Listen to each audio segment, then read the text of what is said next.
All right, good morning. Good morning. Thank you so much for joining us. We're delighted to have you here. We're going to go ahead and get started. We have a pretty packed schedule. We've got 4 panelists and a full panel discussion to follow.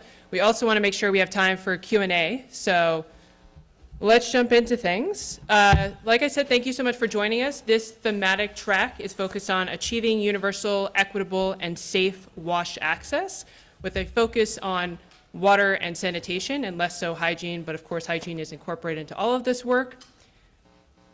So I first and foremost want to thank our planning committee. The CWSC, or the Center for Water Security and Cooperation, was responsible for pulling together most of the aspects of this, but we had a lot of support from our planning committee, including Deloitte, DIGDEEP, IAPMO, the UNC School of Government Environmental Finance Center, and RTI International. So a huge shout out and thank you to them, including one of our panelists who is from IAPMO. So Christopher, thank you for being with us, but also supporting this work.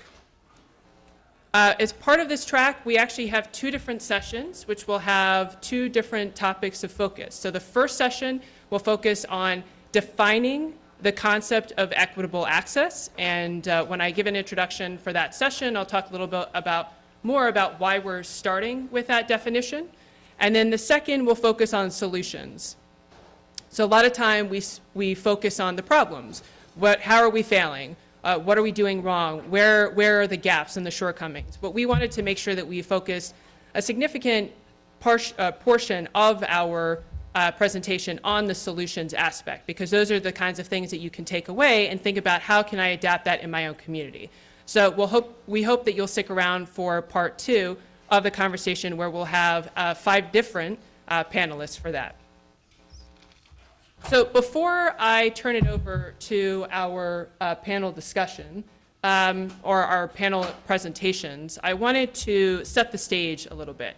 So in terms of why are we starting with defining the concept of access, right? So we've worked on the idea around access. We're all working on trying to get people access to water and sanitation. But as some of the work that the Center for Water Security and Cooperation has done, we realized we're not necessarily all talking about the same thing, and we're not all necessarily working in the same ways or anticipating the same solution or outcome. And so what do I mean by that? In essence, we haven't defined access in the same way. We haven't said these are the key components that what we achieve ultimate success, that this is what we're looking for. This is what that means. This is how we can track and know that we've actually been successful in achieving the outcome that we want.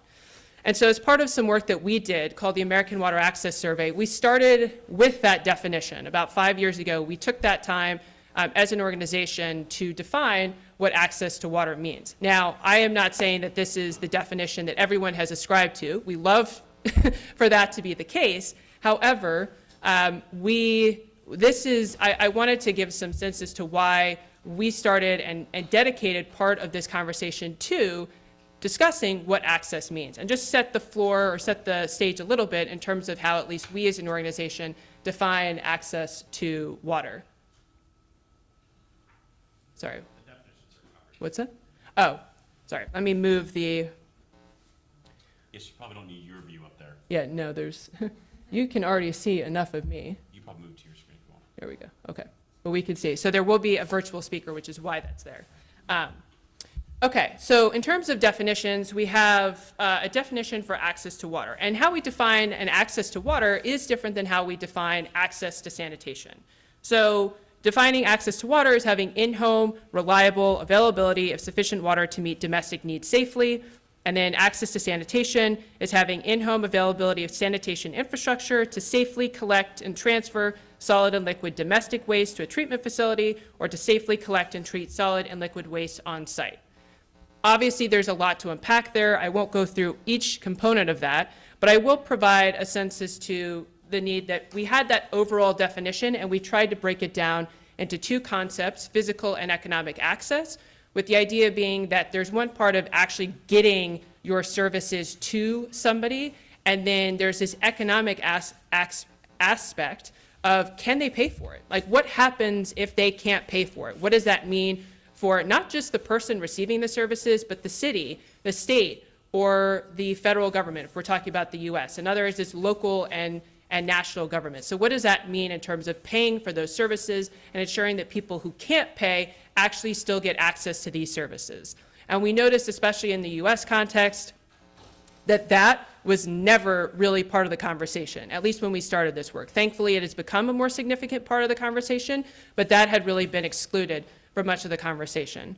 So this is how we've, I guess, thought about access and define it, and I wanted to use that to kind of set the stage for the conversation. As one part, I'll just add, our organization focuses a lot on law, and so we have identified some legal and practical indicators for how we are starting to measure access to water, and this is through our American Water Access Survey.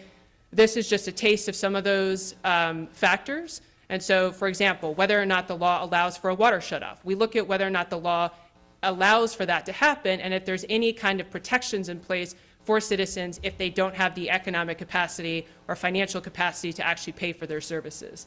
And then on the law as written side, we look at the actual practical, what is happening as a result of the law. So on the flip side, what does the law say about water shutoffs? And then on the opposite side, how many water shutoffs are actually happening? Where is the law not actually providing those protections against water shutoffs? So again, just wanted to provide some quick context in terms of access and why we're talking about access and the concept of access and defining it. So with that, I'd like to give a broad introduction for our speakers. Obviously, we have 4 amazing speakers here with us today. One is online and one will be coming to join us shortly. But we have Matthew Lee with the Environmental Protection Agency who will be speaking first. We have Leticia Marquez from DIGDEEP who will be speaking second. Leticia. We have Jennifer Redmond who will be joining us once she concludes her introduction of a different session. And then we have Christopher Lindsay from IAPMO. So I won't read the bios because I want them to get straight into the work.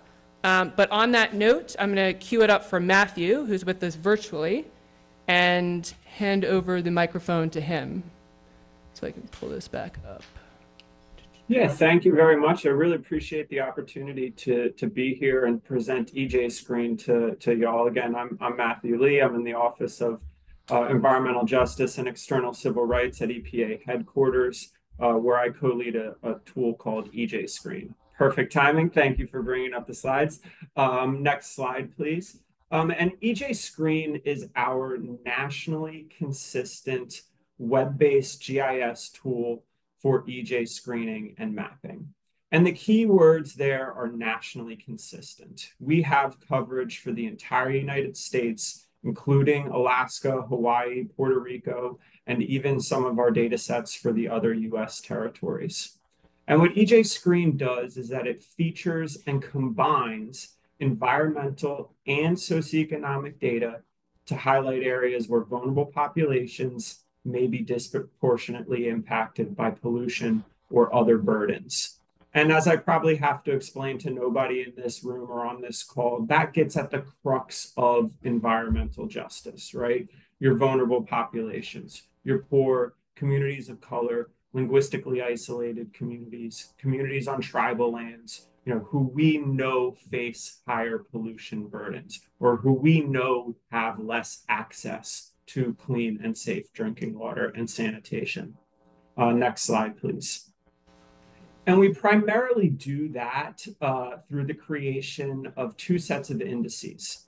We have our EJ indices and our supplemental indices. And I'm not going to be able to get into the details of those indices in 5 minutes. But basically, as the graphic on the right alludes to, these indices are a combination of demographic or socioeconomic data and environmental burden data, again, to highlight areas where both vulnerable populations are facing higher pollution burdens. Because we have 13 different environmental indicators in EJ Screen, we have 13 different EJ indices and 13 different supplemental indices, 1 index for each of those environmental indicators. And those environmental indicators really do span the gamut of a lot of different potential indicators or burdens that could impact a community, of which drinking water noncompliance is one.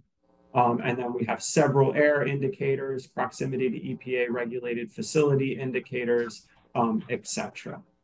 We also have 7 different socioeconomic indicators built into the tool. These are kind of your classic indicators of social vulnerability, a lot of which I just mentioned: low income, people of color, linguistic isolation, your sensitive populations in terms of age. And then recognizing that EJ issues are not just about that connection between environmental burden and vulnerability. We round out the tool with a host of indicators on health burden, climate change, and critical service gaps. Next slide, please. One of the really nice things about EJ Screen is that it is by no means a static tool. We are updating the tool on an annual basis, and we just updated the tool in July of this summer. And every single one of those 13 environmental indicators was updated to the newest data that is available. Nothing in EJ Screen is real time, so there is no real time data in EJ Screen, but you are constantly getting the most up-to-date data that's available. Likewise, you are constantly getting the most up-to-date census data that is available. EJ Screen is using the American Community Survey 5-year rolling averages. So right now we are featuring the 2018 to 2022 ACS data. And when the census updates next year, we will transition to the 2019 to 2023 ACS data. So again, you're constantly getting that most up-to-date data. The data is also available at the highest resolution that it's available. So each one of these color-coded polygons that you see on the map here is a census block group. The census block group is the most refined unit for which the Census Bureau releases detailed demographics. And since we at EPA feel that EJ issues are inherently local, you should be utilizing the most local data that is available, and that is the census block group. We do also make our data available at the tract level. You can do watershed level reports, county and city level reports as well. But the common geographic unit is the block group. EJ Screen does also function as its own GIS library. So you can access hundreds of other layers in the Places tab. We have schools, places of worship, hospitals, every single EPA regulated facility. We have drinking water. I talked about that update. For this last update, we added in that drinking water non-compliance layer and the service area boundaries for every single public service area in the United States. So finally, in 2024, we know who is drinking what water. So you can go into the Places tab and turn on the drinking water service area boundaries and see the actual or modeled data of that actual service area boundary. And then we've taken that data and meshed it with Safe Drinking Water Act data to create that overall non-compliance layer. We also have a complementary layer on drinking water on private domestic well usage, and that you can access in the Places tab. And you can view all this data in maps, graphs, and reports. And everything in EJ Screen is completely transparent. So if you are your own GIS person or work with your own GIS team, you can download all our data sets and incorporate them into your own GIS system. That being said, you don't need to download anything. You don't need any special passwords. You don't need GIS software. You only need internet access to access EJ Screen. And we at EPA and all of our federal and state and local and academic partners all use the same exact tool with the same exact data. Next slide, please. I don't have time to show you all a live demo, but I would like to plug our website from which you can directly launch the tool. We do really have a robust website. You can access trainings that are an hour long with a full live demo. We have office hours. We just had them on Wednesday of this past week, but you can get information on those. And again, we have all the metadata associated with EJ Screen on there as well. but launching the tool is only a click away also. So thank you very much. I hope you can see some potential uses of EJ Screen in y'all's work. And I look forward to hearing from the next panelists.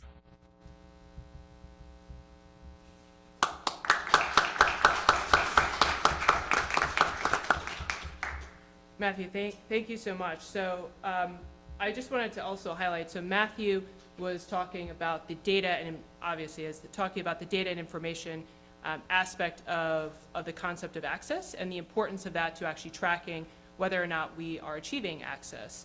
And so wanted to highlight that. Letitia, you're up next, and Letitia will be furthering that conversation about data, but with a focus on the concept of equity. So take it away. Do you want to be up?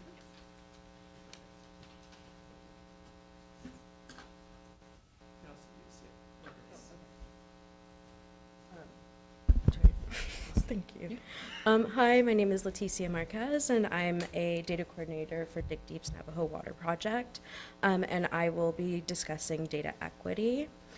So data is a really big part of shaping communities and creating solutions to water accessibility, and data equity plays a really large role in that. So data equity refers to the practices and principles that ensure data is used responsibly, fairly, and with the goal of deriving community benefit for universal access. This allows us to target support for underserved communities, improve decision-making, leading to better outcomes for those communities, and enhance community trust.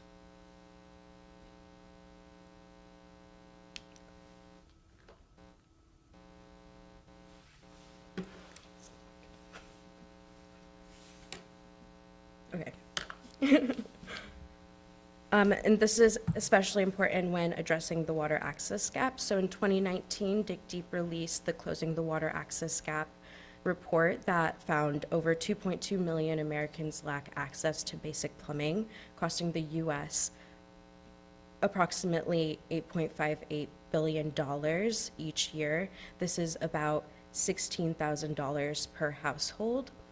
And so with this in mind, it's incredibly important to practice data equity to ensure that this gap doesn't continue to grow. And those who are mostly affected are people of minority groups. So race is the #1 indicator to access and sanitation in the US, with Indigenous households being 19 times more likely to lack access to wash services than white households, and Black and brown households are 2 times more likely to lack access to wash services. And this can be seen on our Navajo Water Project. So on the Navajo Water Project, an estimated 30% of people living on Navajo Nation don't have access to running water. And with this in mind, we started our Navajo Water Project in 2014. And since then, we've expanded to over 30 chapters with 3 main project sites, the Theru project site, Dilcon, and Navajo Mountain. And with all of our efforts on those sites, we have actively shared out data with chapters as needed so they can assess their community needs and understand who still needs access to water. And we ensure that community members are the ones collecting and cleaning the data so that we can tailor surveys to be culturally appropriate and ensure that we're building community trust. All of these practices have helped us bring running water to over 200 households just this year. And so that's incredibly important because it just shows how important data equity can be in addressing these issues. These practices drive community-led solutions to ensure that we are addressing the water access gap heavily felt by underserved communities. As I said in the beginning, equity is an important part of assessing WASH in high-income countries because there is a need to create conversation around the communities that are in need, seeing as they are typically not visible because of the lack of data available to those communities. In addition to that, a lot of the times they are not getting their data back. And so data equity plays a huge role in ensuring that not only that they get that data back, but also that they are able to use that data to derive benefit for those communities. So driving climate initiatives and water accessibility initiatives like the ones we have at DIGDEEP. Typically, we will create home water systems that bring them running water, and all of this is community-led, and as I said before, the data is shared out with those communities to ensure that what we're collecting is available to them so they can assess what it is they have to do to support those communities. And so equity plays such a big role in creating diverse data to ensure we are getting representative information and we can drive those initiatives to address community-led solution, to create community-led solutions that address the needs of those communities and take into consideration the cultural needs that are expected within those communities. And so that's all I have. Yeah, thank you so much. And don't worry, you will hear more from everybody during our panel discussion. So, and Leticia, that was 5 minutes spot on, so thank you, that was perfect. Just wanted to draw out one point from that as well, is that part of data, so having data is important, but if you don't have that equity piece, if you're not sensitive to the fact that if you're not sensitive to who you're collecting data about and how it's being shared, then not everyone's benefiting from that. So equity, data is a critical part of access, but equitable data collection and equitable data is even that much more important. Our next speaker, Jennifer, thank you for joining us, will be focusing on good quality infrastructure and how that factors into ensuring access to water and sanitation. So to move slides, you can, it's probably better to use this. Sounds great, thank you. Good morning. So how do our water quality services help make water accessible? And today we're focusing more on higher income countries, so that means in the US, in places like Europe, Australia. And when we're looking at water access and drinking water, there's really a few ways we get it in these regions. One is from municipal water. And municipal water systems collect water either from surface water, usually a variety of surface water and groundwater resources for each municipal water system. And in that, it's possible that the source water contaminants come into the source water from either areas from like industrial manufacturing in the case of PFAS, or naturally occurring contaminants such as arsenic sometimes for groundwater. The water then intakes into a treatment plant. Every treatment plant is designed to remove sediment and things like microbiological concerns, to disinfect them.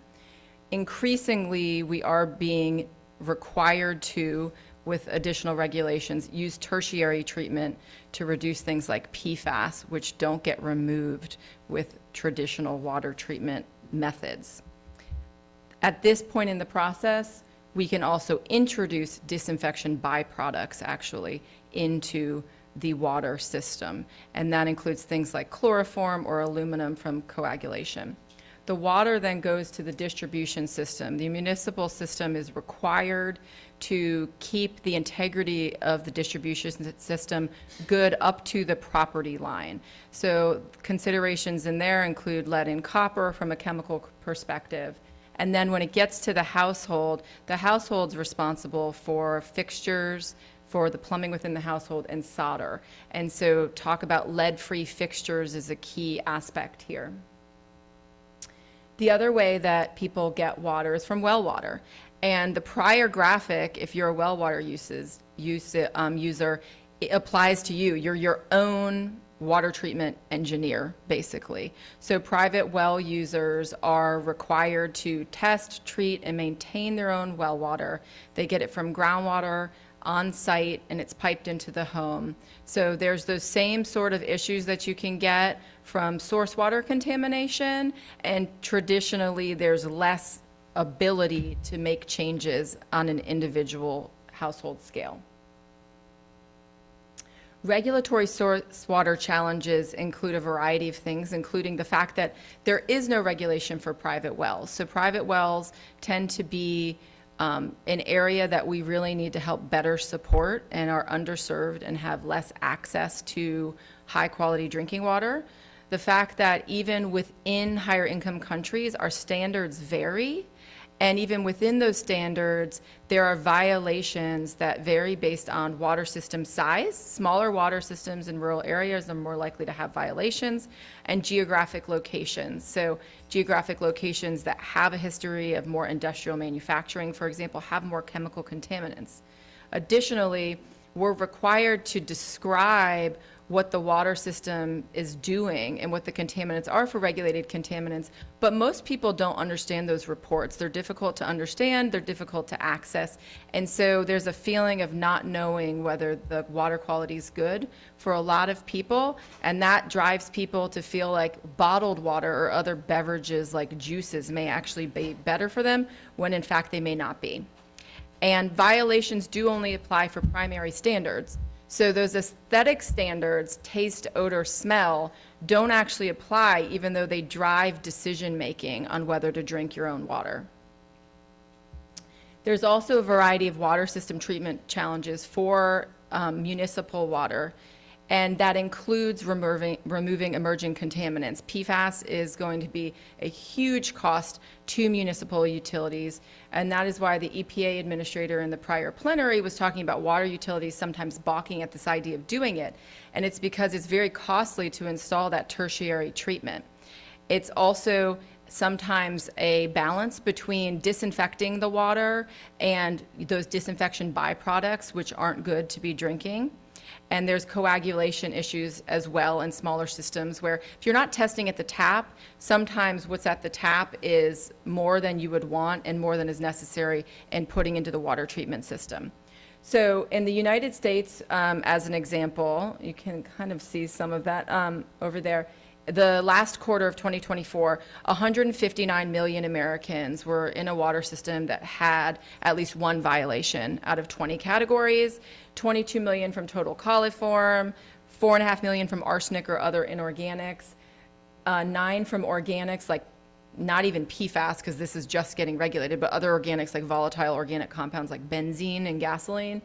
9 million from radionuclides like uranium, which are naturally occurring in groundwater, and 25 million from lead and copper, and that lead and copper is typically from the distribution system. And so you can see, even within our current standards, we have potential issues with drinking water quality, and these tend to be more pushed on people in underserved communities.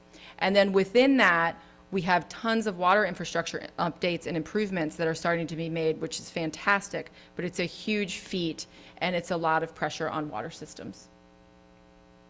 So if you look at, I'm going to go here first, Maslow's hierarchy of needs is a psychology term where there's a certain amount of needs and there's baseline needs for living. And at the bottom of that is water. And we all always hear the adage, water is life, and that's definitely true, right? But water isn't all equal, right? So at the bottom, we need access to water, period. We need some water.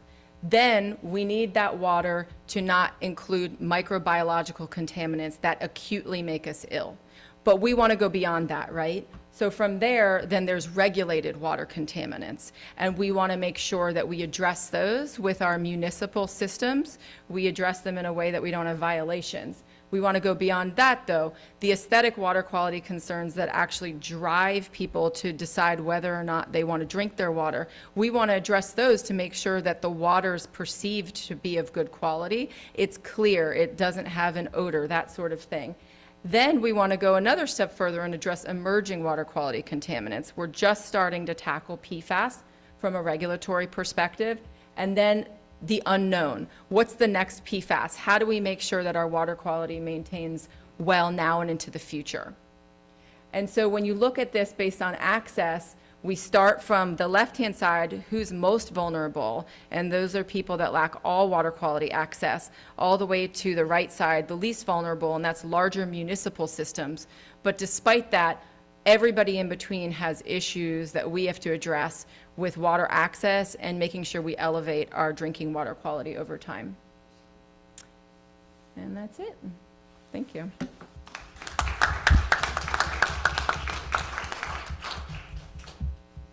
right, thank you so much, Jennifer.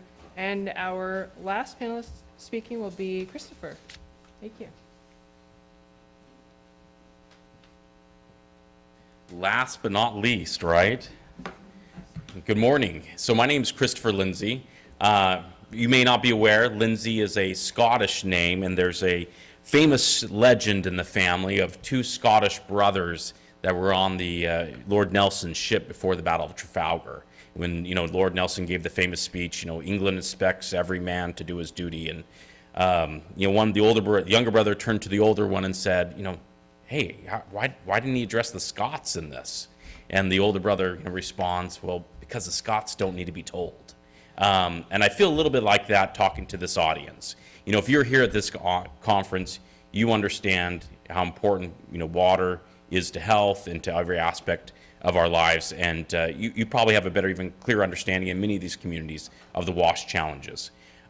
Today, I've been asked to speak about a couple different parts of this equation. And one has to do with labor and building up a skilled workforce. And the other one is drawing in private investment. For those of you who may not know who IAPMO is, we are an international trade association that really focuses on the technical aspects of plumbing, mechanical, anywhere where water is used in what we consider in the United States to be the kind of the built environment. So we develop technical codes and standards that are used both in the United States, North America, and throughout the world.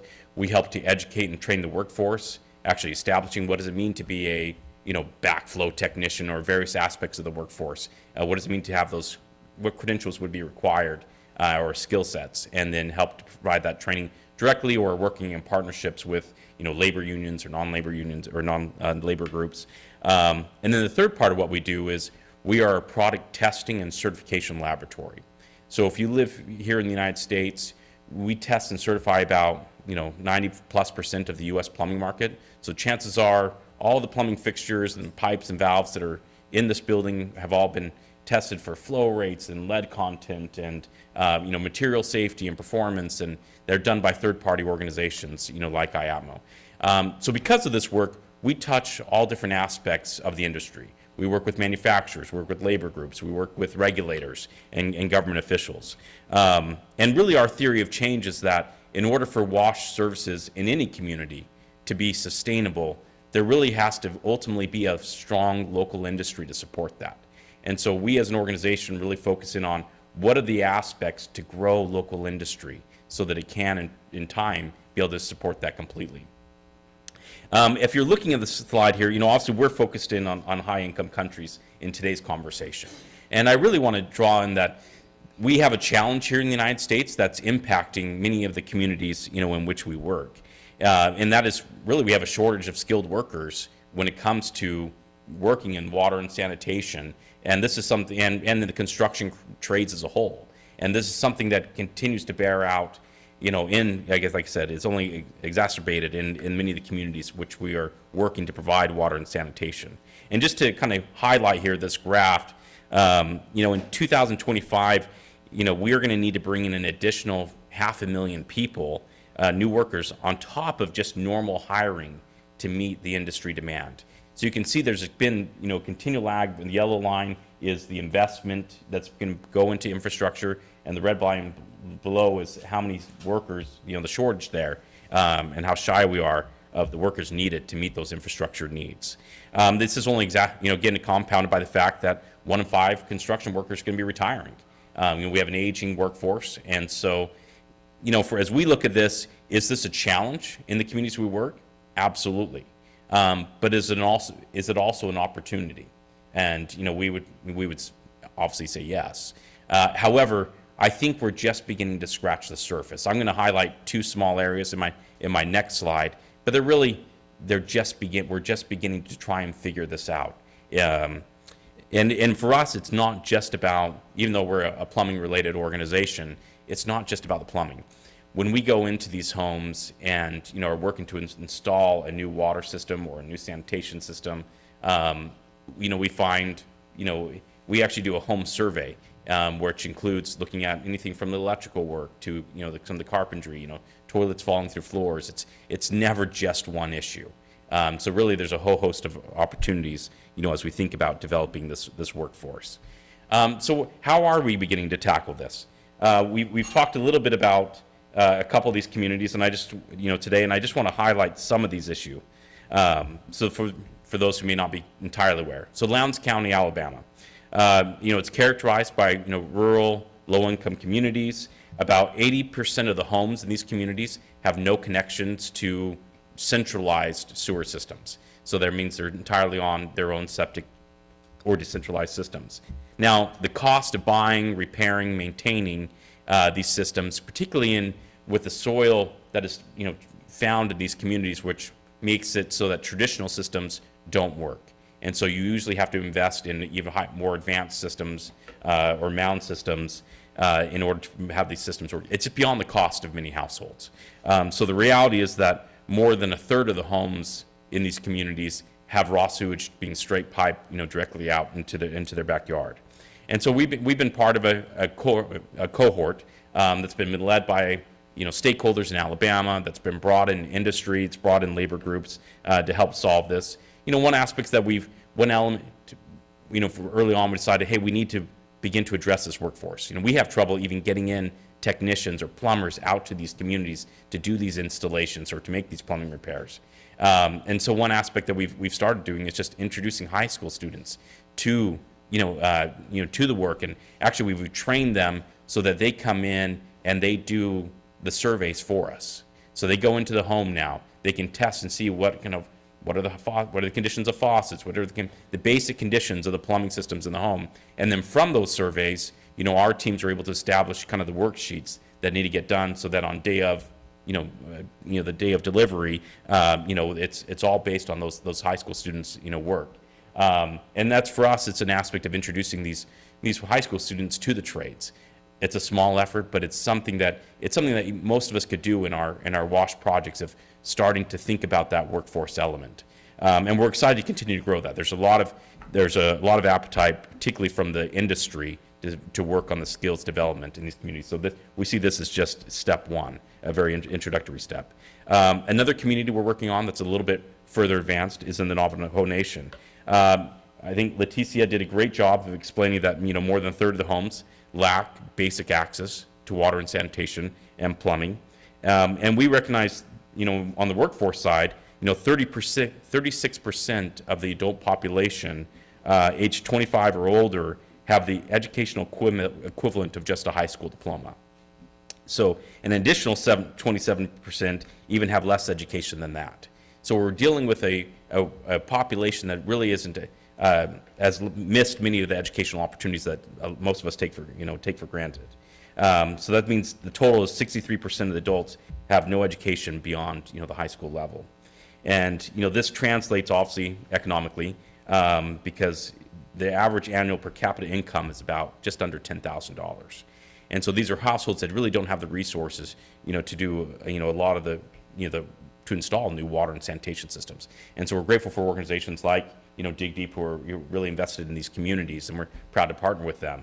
But one thing we do recognize early on is that, hey, in some of these communities, we're 2 hours away from the nearest plumber, more than that in some of these communities. So how do we begin to build up the skill set there in the community?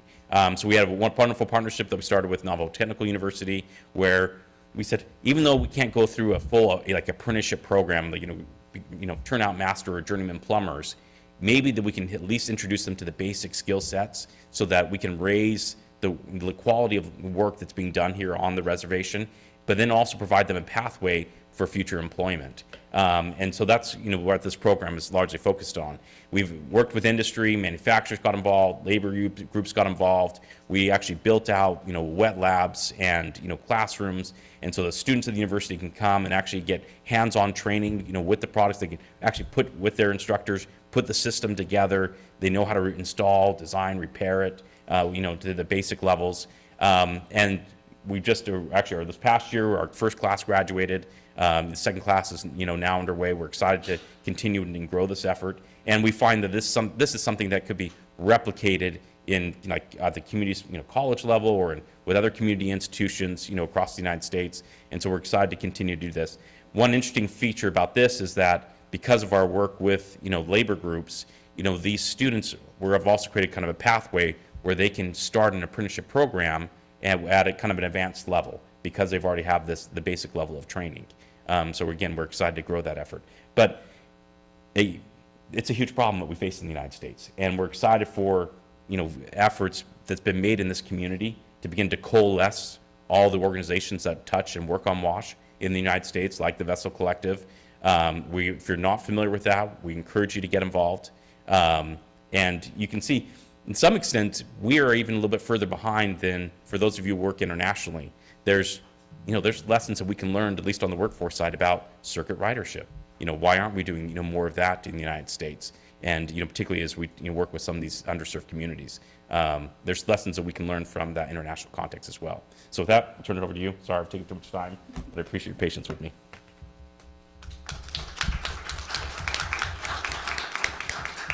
Thank you so much. Could we just have you join?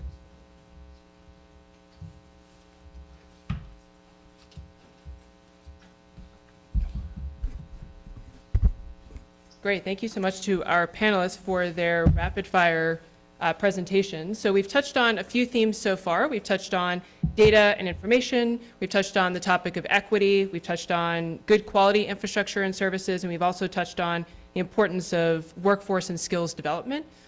So I wanted to move into a panel discussion, and then we will open it up quickly for Q&A. But the first question I wanted to ask our panelists was, if you were to actually measure this idea of access, what would be some of the indicators that you would look at? How would you measure access over time?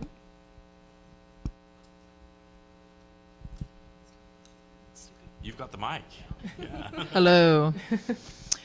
Well, I mean, I think there's ways that we can start doing it, right? And I think it makes sense for systems that already have regulations to make sure that we're doing a better job with regulated systems. And there's a way to do that. There's a way for us to try to compel municipal water authorities to support them better, really, because water treatment utilities want to provide high quality water to their service area, and they are strained by resources and funding.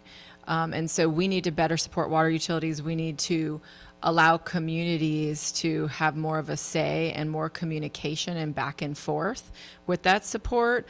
But then beyond that, we need to take these unregulated groups of individuals, including private well users, those that have no access, and we need to come up with a new paradigm shift where we actually do focus. There's some organization, there's some multi-sectoral way to ensure that we're making those changes and that it's not just all relying on that group itself. Nobody, as a private well user, nobody thinks, okay, this is my everyday job. That is the everyday job of a water utility, right? And so while you may have a private well or no access to water at all, and you're trying to figure out how to do that with bottled water or other resources, you need support, community support, government support, to really get there to that next level. And so that's where it goes back to that Maslow's hierarchy of needs that I was talking about, because I really feel like there's an exact replica of that for water access.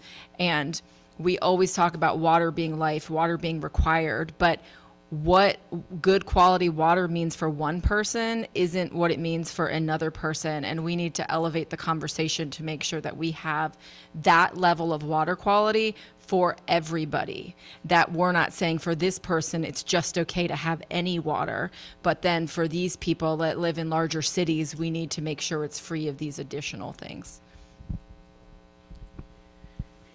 I would actually say to also, or add to the conversation, that more work needs to be done to define where we have a problem in the United States. When we I think there's been recent efforts, thanks to many of the partners here at this table, to begin to figure out where in the United States there is an issue. And some communities we've known for a long time. I think a couple of those examples, like, Navajo Nation, Lowndes County, but our awareness of the scope of the problem is certainly rising. But thanks to efforts by like EPA to close the water access, closing the water sanitation access gap, EPA is running a pilot where their whole goal through this pilot is to identify these underserved communities and then help prepare them to receive what would be called, state revolving funds, or SRF dollars, which is the main channel for water and sanitation services funding channel through EPA.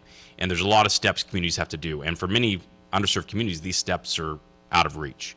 And so their initial pilot involved 10 communities that were kind of, I would say, well, a little bit more well known. But now they're put out the second call for pilot communities.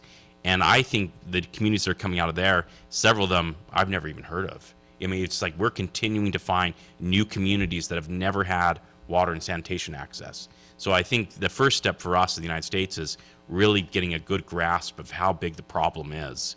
And then, obviously, since I'm talking on workforce, then we can delve into more additional issues of like, what is the workforce situation in that community? What is the ability for, private sector investment, working with public dollars and things like that, and get into some of that. But if you're a researcher here, I know many researchers were here at the UNC, you should focus in on high income countries. There's a lot of work to be done. Yeah.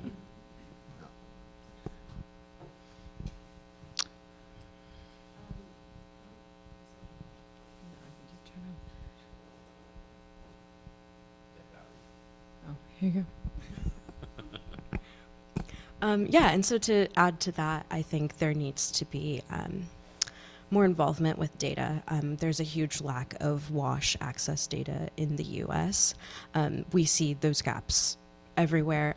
So like I said, 2.2 million people don't have access to running water and sanitation, but then you look at the JMP and they tell you that it's 3% of the United States, which brings us up to 10 million people. And then you take into consideration Safe Drinking Water Act and the Clean Water Act violators, and that number then jumps up to over 40 million people. So there needs to be a better understanding, like you said, of what that gap looks like, and then we can begin to identify those communities and drive solutions that are community focused. I'm sure that was me. I like to play. Okay, I'm just gonna leave it.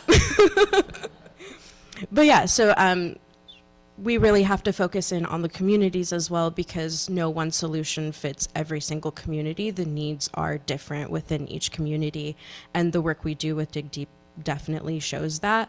What we do on the Navajo Water Project differs from what we do in West Virginia on our Appalachia Water Project. So we need that data to support where that need is, and then we need to further look at those communities and create those community-led solutions to ensure that what we're implementing is focused on their needs, and there is no universal initiative or solution that will work for every single community. It has to be specific. Great, thank you. And Matthew, I just wanted to give you a chance online if there was anything you wanted to add to that. Yeah, I appreciate it, and I agree, and would like to lift up everything that was just said. And I think from a measurement of access from an EJ standpoint, I really think we're talking about measuring kind of who has access. And one of the things you can do with a tool like EJ Screen, again, with looking at those drinking water service area boundaries, you can see who doesn't have access. And actually 3 data sets that EJ Screen has on colonias, which are the unincorporated communities along the US and Mexico border. We have HUD defined colonias, Texas defined colonias, and New Mexico defined colonias.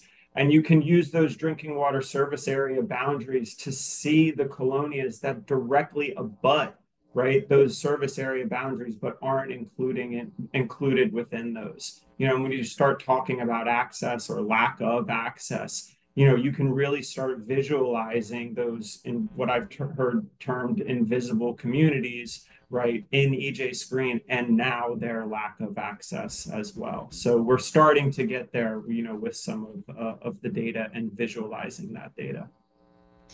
Great, Yeah, thank you so much. I just want to make sure we open it up quickly. If there's anybody who has a question from the audience, feel free to just go up to the microphone. If you don't speak in the microphone, people online can't hear. You all were talking about how we need to better identify who's lacking access or where we need improvements. But if you all can also speak to, I guess, we just had this big hurricanes in the U.S. here. I guess where we see that problem growing, or where we see, I imagine a bunch of people just lost their water access during this hurricane. So how are you all? Should we all be accounting for that as well? Mm-hmm. Great, thank you for that question. Anyone you want to start off? Yeah, I can start with that. So I would say that's a fantastic and pertinent question. That's part of what we need to be doing to making sure we're ensuring drinking water quality, is that we can withstand things like that, even for larger systems. Like the city of Asheville thought that their water system was, would not have been able to be dug up 40 feet below the river and the pipe taken out, and that's what just happened this past month. So that's an enormous issue that we need to consider. But we have issues even with, people being on a thread before that. So when it comes to data, for example, we had a project where we were looking at PFAS in wells in different states, and just an hour and a half from here, we were collecting well water from areas in Robeson County, which are predominantly Native American households, and we could not even fill up one bottle of water because that household, we had to go under the trailer and wait 2 hours to try to get enough water to fill up one bottle of water, and we couldn't get enough. We had to go back later. And this was somebody who had an infant. And they had a well that's not even a functional well. So it was unregulated to start, and they don't even have access. So then you take that and then you put in the mix of increased storm events, and we have issues from unregulated private well users to larger cities. And it's an issue that we do need to continue getting additional data and research on what the state of the science is, but actually redoing the playbook. And so in North Carolina, there's been requests to look at what we do in low and middle income countries for water infrastructure now in Western North Carolina, because they're facing unprecedented complete takeouts of their water system. And so how do low and middle income countries address these needs? And so this is something that, we as a higher income country need to actually grapple with. So just to make sure we get to some of the other questions. Thank you for that question. Next question. Thank you so much. I'm Grace Beeler from the Appropriate Sanitation Institute, and I'm based here in Hillsborough, North Carolina. And I was wondering if you're counting lack of access, including people who have been shut off for non-compliance of payment. That's a big problem here in Orange County. I've been starting to look at that a little bit, and when I asked my local utility about it, they said that's no problem. There's a church organization that has a fund for people. When I went to ask the people at the Orange County Mission Fund, they said, we can only give $500 a year to people, and we could use all the money we have in 2 months. People are desperate to get this help. And we have a lot of people in Orange County today who don't have drinking water access because they've been cut off for noncompliance. Often they're tenants, and they don't want to hassle the landlord because they're afraid of losing their housing. Maybe they're undocumented, maybe they are poor and don't want to lose their housing. So I started thinking about cross subsidies because I work a lot in Brazil, and there's a lot of cross subsidies that happen there. Some poor people can pay $4 a month for water there, but doesn't seem to be a thing that anybody's heard about here. Do you have examples of cross subsidies being used, and how can I talk to my local utility to think about using that, and what other solutions do you propose for this kind of issue? So are you familiar with LIWAP? So there actually is a federal program that's designed to help fund energy bills, essentially. And so under the bipartisan infrastructure law and all the funds that came available there was a parallel effort to help households fund, their water bills. It's something that, we as an industry are very supportive of, and it needs to expand because the population you're talking about absolutely need to be included in, those that, in terms of water and sanitation access. So the federal government's aware of it. Congress is aware of it. Now, can we get them to take more action on this, expand the program, because it's certainly not available in every state. We need to, it's an effort that we're undertaking. But yeah, it's an issue. Actually, just to add on to that, the LIWAP program came into existence and has not been funded after the first 2 years, so Congress really dropped the ball on that. Also, just to highlight some of the things I initially talked about, we track economic access. So water shutoffs is literally what we track, as well as the legal or the lack of legal protections around water shutoffs. So if you'd like to discuss that after, I'm happy to just come up and give me your card. I'm happy to chat. Any of us are, but happy to chat about that. Thank you so much. Hi, Virginia. Hi. Good to see you. Hi, I'm Virginia. I am at Leeds University, and I've been working on access to water and sanitation in high-income countries, not to do with my PhD actually, but separately. And we use a language of human rights. We're trying to use the language of human rights and point out that that language that we take to developing countries, we don't use in our own countries. And so I'm just curious about how you define, you came up with your own definitions for water and sanitation, but JMP has definitions, and you use safely managed sanitation and all of that kind of language, and it's interesting that that is not being used. So I'm just curious about that. And then the other question I have is very specifically about homeless communities who don't have access to water and sanitation. Are those also people that you're including in your statistics and including in your work? Thanks. Thank you. So I can quickly take the definition, since I threw up our definition at the beginning of this. When the Center for Water Security and Cooperation developed this definition, because we work internationally, it was actually informed by some of those international definitions. As an organization, we focus on and talk a lot about realizing the human rights to water and sanitation. Often we focus on the fact that the law rarely actually defines those human rights in such a way that is trackable. And so we've started using the term access because that's something people can connect with. Human rights usually turns people off, even in the international context, even though they're more accustomed to it. When you talk about access, it's something tangible that they can relate to. They say, oh, it's personal to me. I have access to water. I need access to water. And so we found from a verbiage perspective that that's something more tangible that can be measured, and the human rights concept seems to be more elusive for some.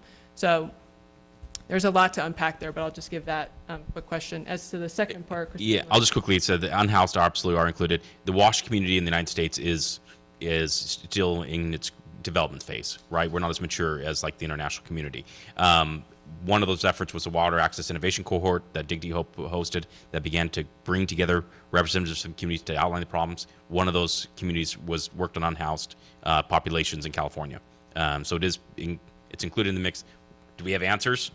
No, not yet. But it's something that it's included. All right, last two questions. Henk Holtslag, Smart Center Group. You mentioned the enormous amount of contaminants, and it will be very, very expensive to get all these contaminants out of the water in the future, now and even more in the future. So is it not smarter to start more on the point of use treatment? I mean, what sense does it make to make water safe at a high cost and then use it in the toilet?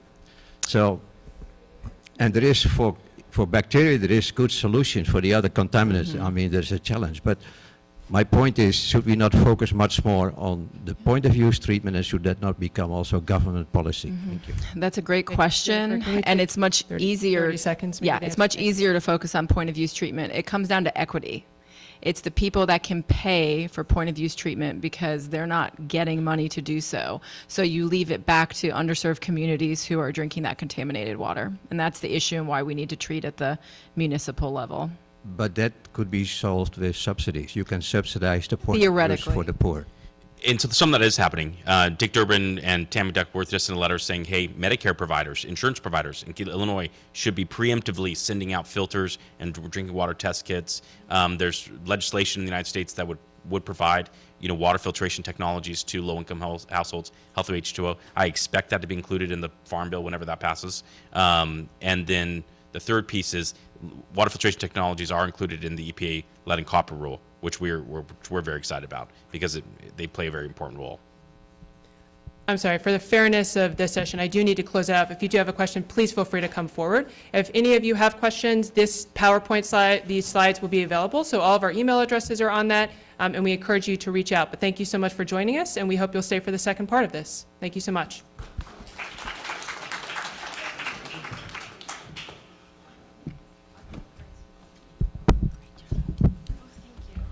Matthew, just want to say Thank you. Thank you very much. Really appreciate it.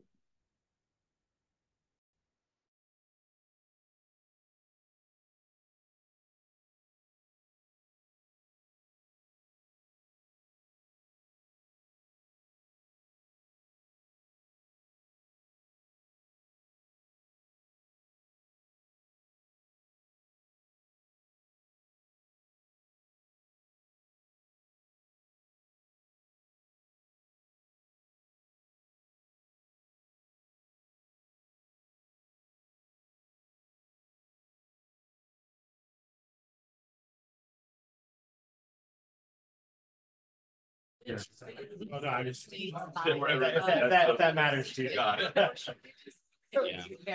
It's tough. It's really tough. And industry really wants to do something on it, but we don't have any great solutions, you know. Hello.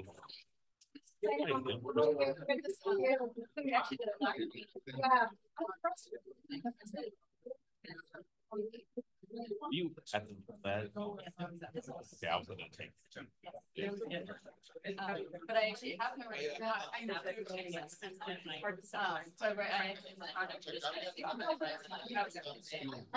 Oh, yeah.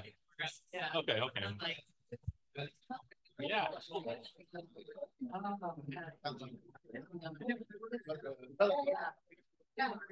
Yeah, actually, when we're working very closely with the debate, yeah, I know that you're out. So it's the bill on what consists of it's a huge goal. I know this is it's basically expanding two states to include water nutrition.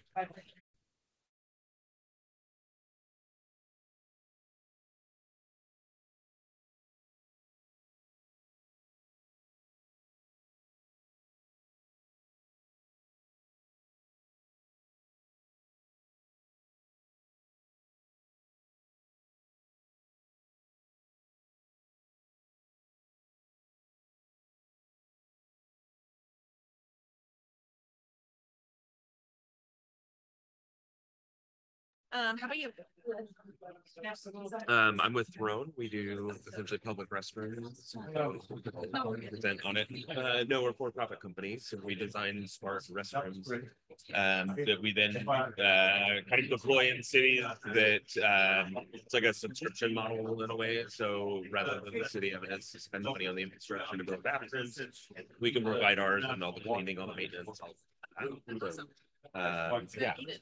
Do you notice a lot of I know that in our city we struggle with implementing that. Like we were talking about doing like units because a lot of the times we notice that in some cities that have toilets implemented, it's really easy, like graffiti everywhere. Do you notice that a lot? So we you'll see it in the slides too, but we have anti-vandalism technology, loitering technology. We can control access to the unit, so we don't see the same problems that you typically see with public restrooms. We also have what we consider a much nicer product, and so when it's nicer, people tend to leave it nicer.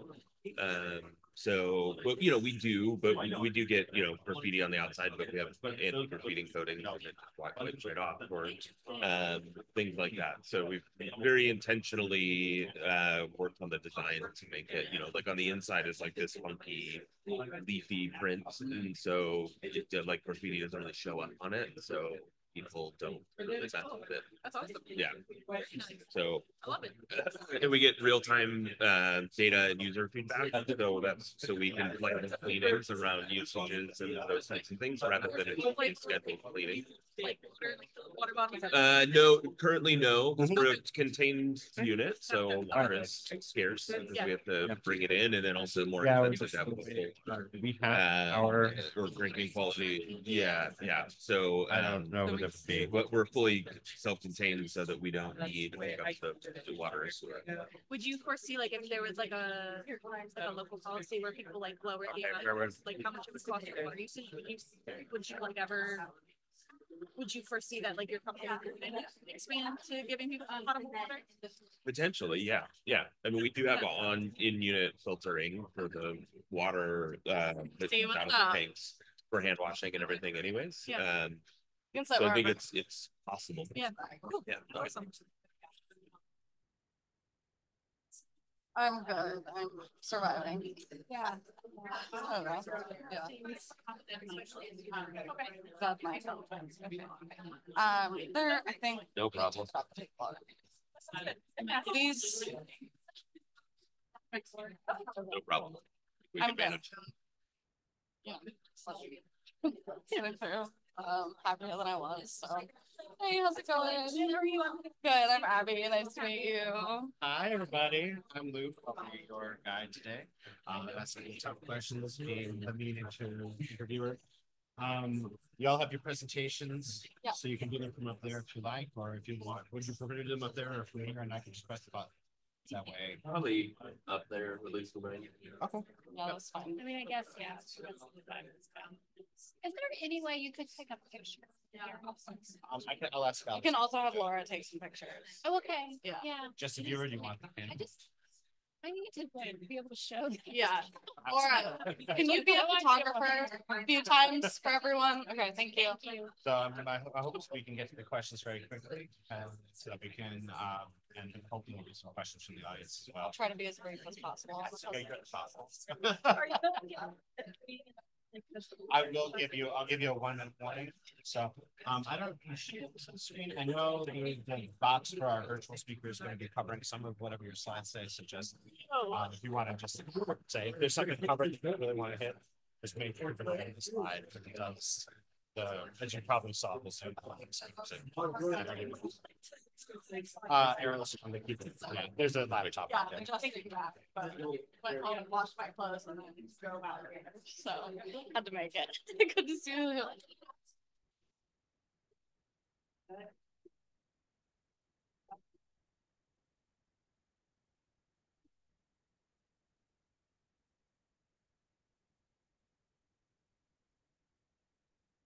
Yeah. I was like, oh, there's a decent amount of people, but everybody's left. Yeah, we'll see. Hopefully more people come back.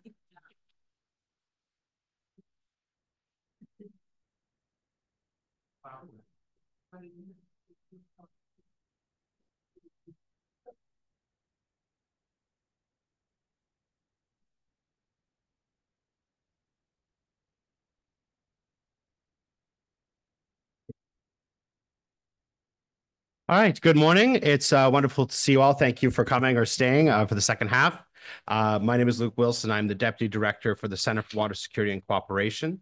And in the first half, we were talking much more about the challenges. What are some of the gaps that we have? We heard about data gaps, infrastructure gaps, data equity in particular as a highlight, as well as some of the economic and some of the other aspects of the problems that we're trying to solve here, as well as hearing about some of the solutions like EJ Screen and others that are focused on trying to bring those issues a little bit more to light. But today, and for the second half, we also wanted to focus on some of the solutions that are in play. And so we have 5 great panelists. We're waiting on one to join us virtually. We have 5 great panelists to talk to you. And I'm going to put up their bios so that you can see those. They're the bios, and they are in order. Well, Kim is our virtual, who you'll see, but they are almost in order of how they're seated. So it goes Abigail, Patrick, Kim, Kaylee, and Mary up in front of you today. So I'm going to let they each have a short presentation that they will give, which I'm going to be very militant in keeping them to 5 minutes. I've already warned them. I'll just pull the podium away. And then hopefully we'll have Kim here to join us as we go. So without any further ado, Abby, if you'd like to step up. Okay. Morning, everyone. How is the mic here? Okay. Okay. Perfect. Well, thanks to everyone for staying until Friday. I know that I think we hopefully have more people on Friday than normal this year. My name is Abby Bradshaw. I am a independent WASH practitioner based in Southern West Virginia right now. I was previously the engineering manager at DIGDEEP's Appalachian Water Project for almost 3 years. I'm from Kansas, but did most of my education at University of Kansas and at the Mortensen Center at University of Colorado. And I think we're in a room among a lot of friends today, so I think we can hopefully get pretty candid about some of the present challenges and then the solutions that we're still looking at and some of the challenges that come along with those solutions. So I'll try to be pretty quick. But as I said, my background started with civil and environmental engineering. And I was pretty much set on working in international development throughout working on my PhD, but then the pandemic happened and I ended up graduating with my master's degree and going on and doing domestic wash work, which has brought me to where I am today. And now I'm looking at what's next in my world. I think I'm just going to highlight a few of the things that I was thinking about when preparing this presentation today and preparing for this panel. And some of those include things like maintaining the status quo in domestic wash and who that status quo serves and how we can work to upend that status quo a little bit. But also if there's anything from that status quo and traditional methodologies of doing our work that can be helpful and that we can learn from. Who benefits from that status quo and, who are we doing a disservice to by just continuing to maintain doing the same things that we always have done.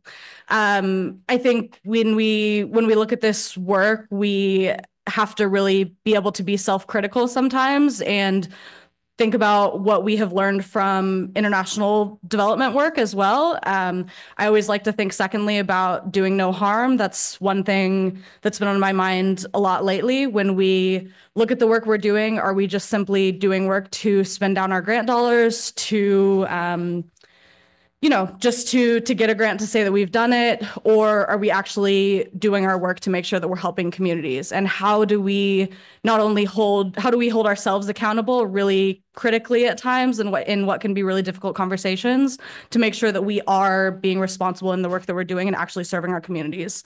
A lot of times I think in the domestic US, we might forget about the fact that a lot of our communities are very vulnerable and we have to be very considerate when we're working with these communities who have gone through a lot of trauma related to different groups, government organizations coming through and maybe not doing their work as responsibly as they should have. So always wanting to remember to do no harm. Finally, I think I was thinking about what is sustainability? What is this keyword? And I think I know at least I was thinking a lot about sustainability when I was preparing for this panel. And it's something that I've just been thinking a lot about in my career in general. And how do we balance what is right versus what we maybe believe is right as a practitioner or as an academic versus maybe what the community desires? Sometimes that might come together and meet in the middle, but sometimes it feels like you're on totally different ends of the spectrum. And how do we also maintain the health, longevity, sustainability of our employees, whether those are employees from our communities, whether those are employees who are from outside? How do we make sure that the people who are doing this work on the ground are also healthy and able to long-term sustainably work in these communities? I always thought of these two pictures because the first one on the right, you can see one of the haulers we would drive up where I was working in West Virginia. We had this power line that was always just sort of being held up by this stick in the road. And it was always, one of those situations where you get through and you make it work. And then the sign was a sign that was always hanging on the door at one of my clients' houses. And I was always thinking about, help me hang in there. How do we help our employees and our organizations as a whole and also help our communities to make sure that we're being responsible, thoughtful, and taking care of our communities and ourselves while we're doing this work, because I think we all know very well that can lead to burnout pretty quickly, and we have to take care of ourselves if we want to continue this work in longevity. So that's me. Looking forward to hearing from everyone else and having a great panel discussion.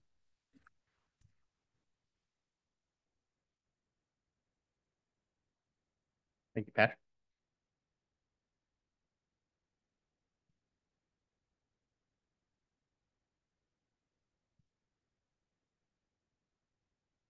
Cool. Good morning. I'm Patrick Diller. I'm with Throne. I'm excited to share who we are and what we're doing around the U.S. with you. So every week, 200 million Americans use a public restroom. However, in the U.S., we only have one public toilet for every 12,500 people. And that equates to about 8 per 100,000 population. So that puts us tied with Botswana as the 30th country in the world in terms of access to public restrooms. So quite a problem. And as you can see, many major metropolitan areas are a lot less than that. Dallas, Texas, 1 per 100,000. Los Angeles 5 per 100,000. So a huge issue across the U.S. that restricts people from either going to places like parks or staying longer than they would otherwise, or using public transportation when they have no access to a restroom. And so why are we so bad at it? It's because it's so expensive. So cities spend $1 million, $1.5 million to put in one toilet, and often takes years worth of planning and permitting to actually get it done. And then on top of that, they struggle with things like security and maintenance. I know the BART system in San Francisco transit system has, I believe, 3 bathrooms in their entire system, and it costs them about $4 million a year just to staff those bathrooms. So this was the problem that we saw and we're trying to solve for. And that was where we kind of envisioned this turnkey bathroom solution that can go just about anywhere, be installed very, very quickly at a fraction of the cost for servicing and with zero upfront cost.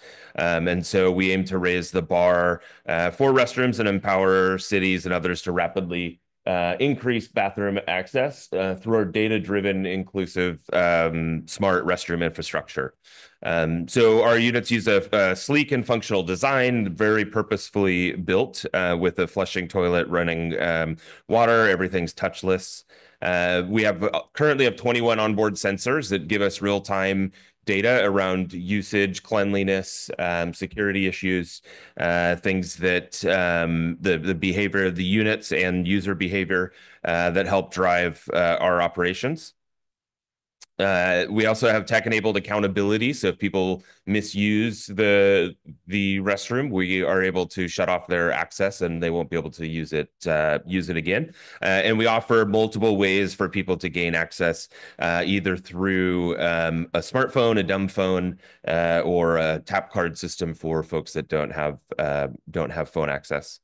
And that allows us to be really responsive with our maintenance. So if somebody, this is an actual message that we got that somebody defecated all over the urinal, we're able to shut the unit down, get somebody out, and have it cleaned and back up and running. So we aim to be online and up over 90% of the time. We also made all of our units ADA accessible, so we meet and exceed design standards, federal design standards for ADA. Functional placement, so we can put these just about anywhere because they don't need infrastructure connections, so they're self-contained units. And then we outsource all the service, so we handle all aspects of the maintenance, cleaning.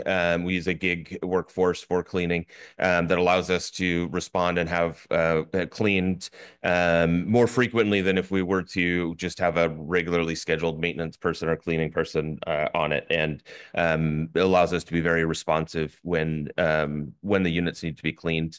And then we get a ton of data analytics and are able to really optimize our units because of all that information that we're gathering in real time all the time. So a good quick example of this is in Fairfax, Virginia.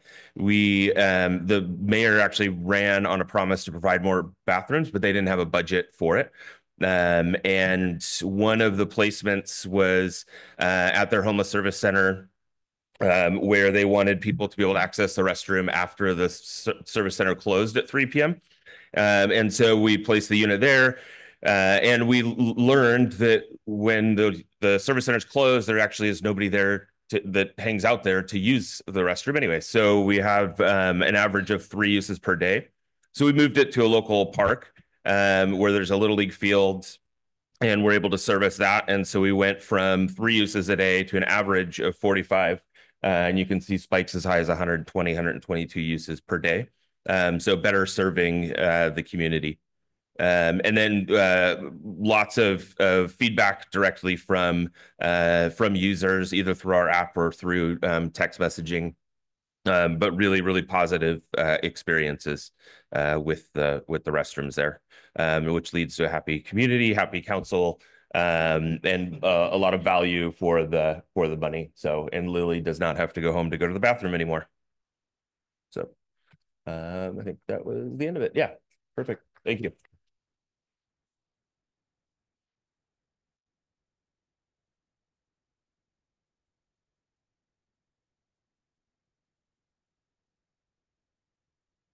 So Kim is not with us yet, so we're going to turn to Mary, and we'll come back to Kim if she joins us.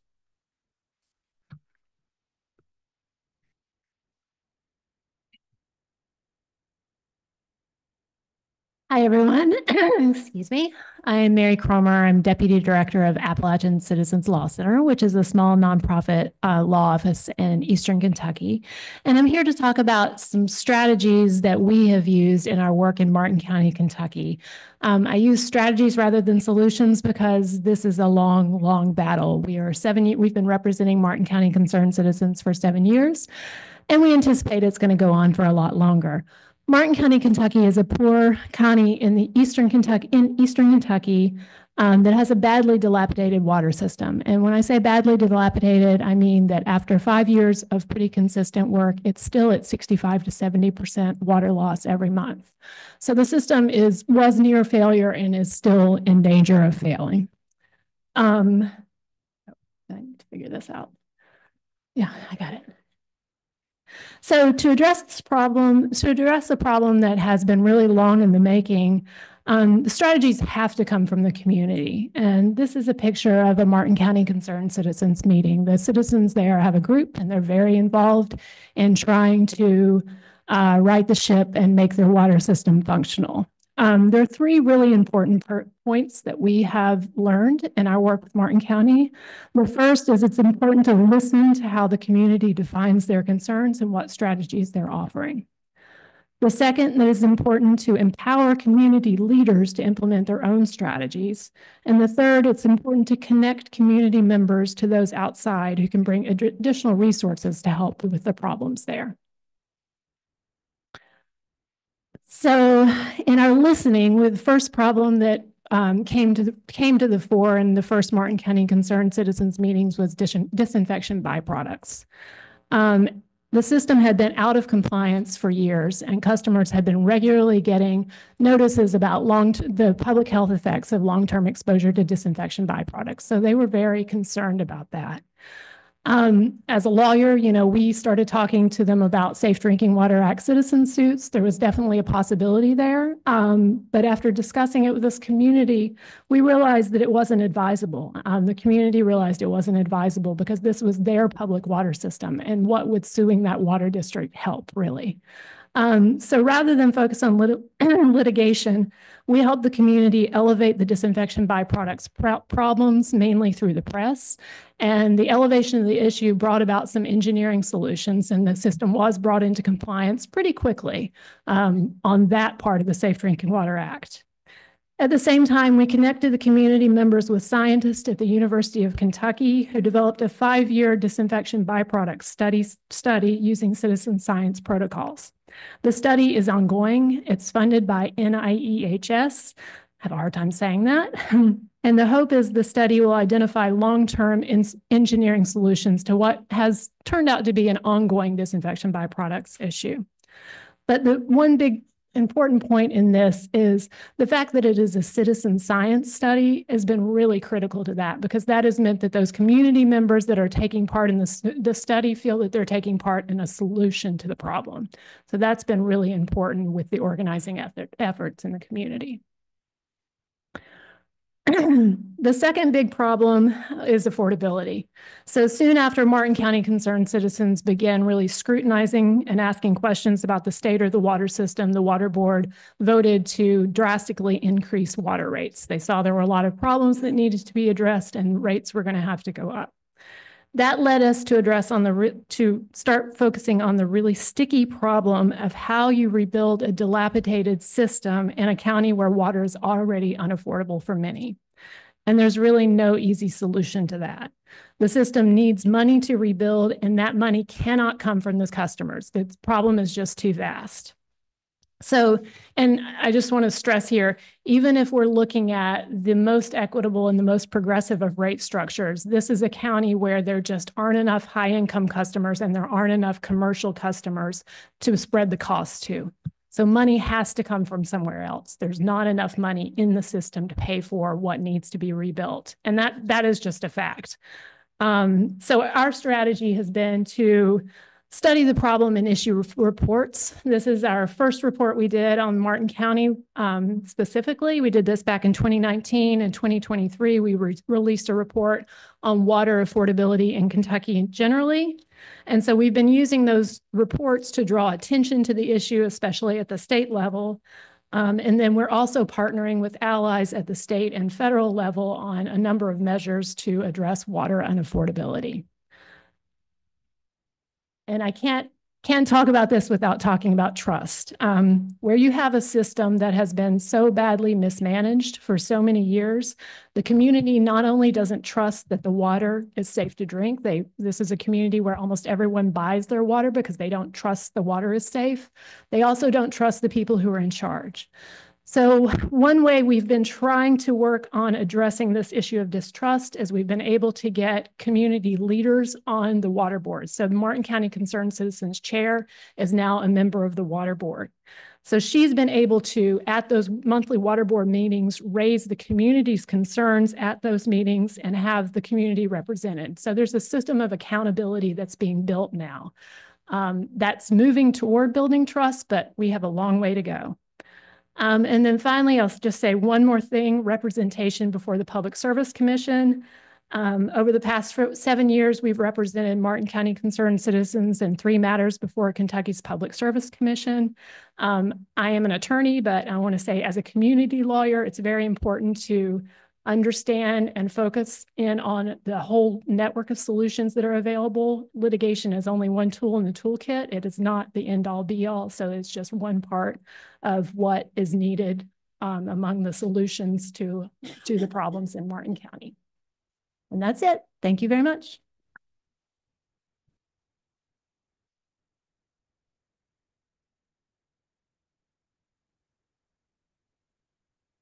Great.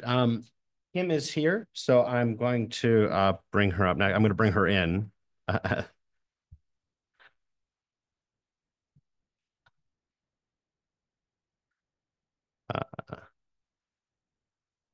second.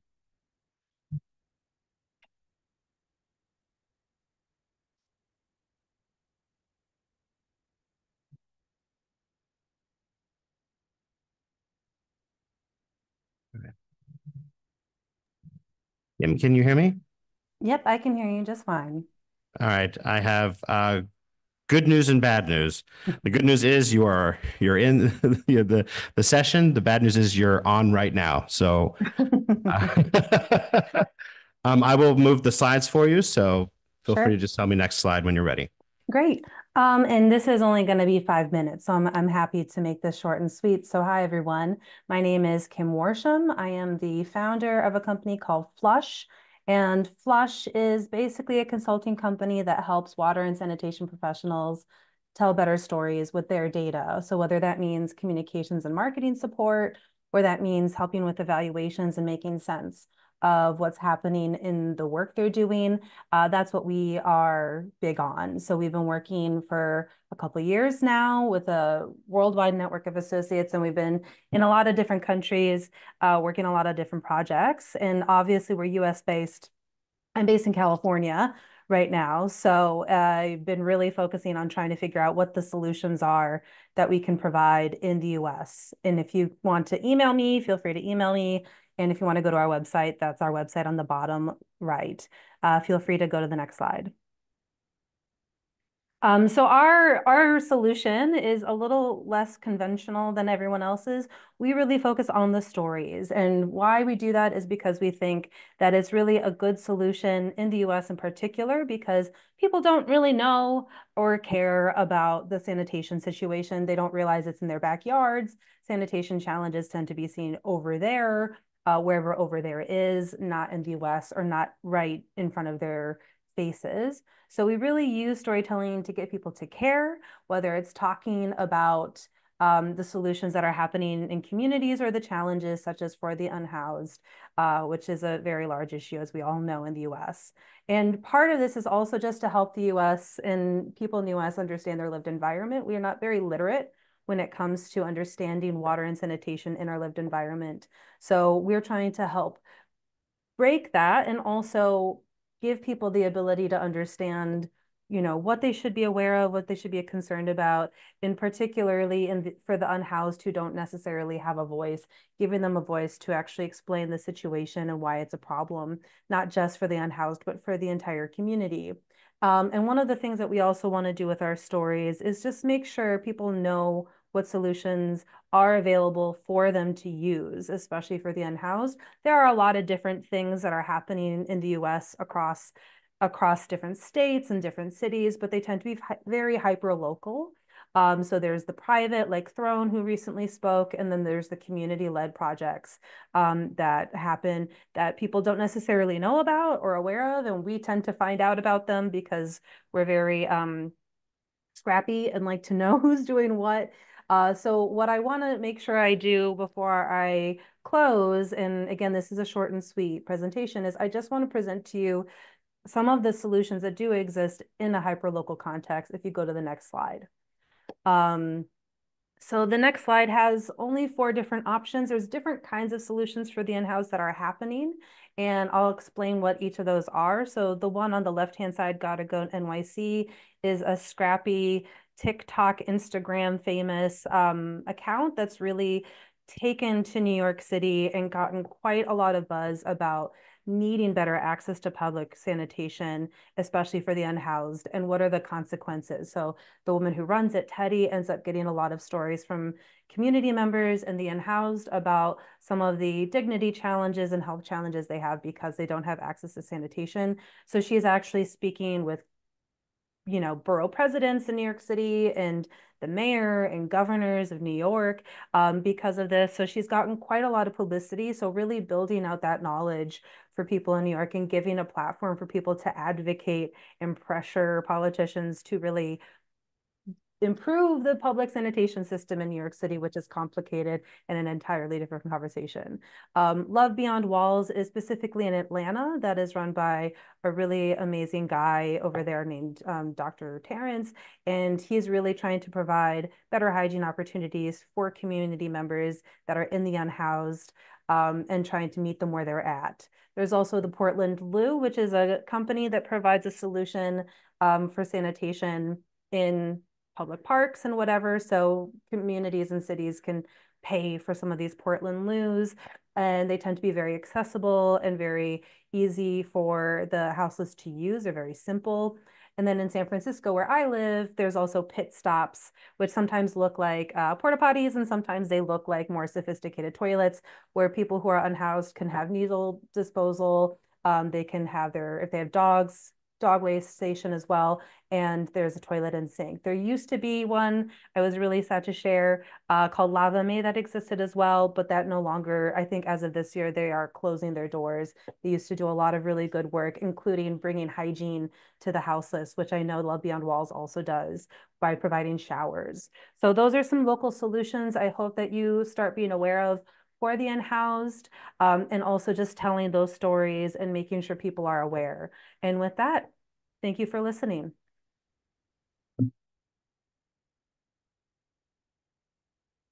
Thank you, Kim. I'd like to invite up our last and certainly not least speaker, Kaylee.